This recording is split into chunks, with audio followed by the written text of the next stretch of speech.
Stress sizni farzandli bo'lishingizga qanaqa ta'sir ko'rsatadi? Stress vaqtida tanangiz o'zidan kortizol ishlab chiqaradi. Kortizol bu gormon, o'sha organizmdagi ortiqcha gormon ovulyatsiya vaqtida sizda o'sha gormonlar muvozanatini buzadi va oqibatda har siklda o'zgarishlar kuzatiladi. Ovulyatsiya qachon bo'lishini bilmaysiz, homiladorlikka qachon, qanday qilib tayyorlanish kerakligini tushunmaysiz.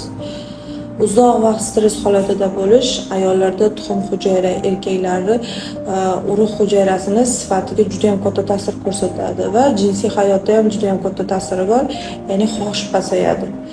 Xullas, farzandli bo'lmoqchi bo'lsangiz, birinchi o'rinda o'zingizga g'amxo'rlik qilishdan boshlang. Ya'ni har doim yaxshi kayfiyatda bo'lishingizga, ko'proq o'zingiz yaxshi ko'rgan insonlar davrasida bo'lishga harakat qiling. Ko'proq o'sha nimalarni yaxshi ko'rasiz, nimalar bilan ko'proq shug'ullansangiz, kayfiyatingiz ko'tariladi, xursand bo'lasiz, zavqlanasiz. Mana shular haqida o'ylashingiz kerak va albatta ishonaman, kelajakda siz farzandli bo'lasiz.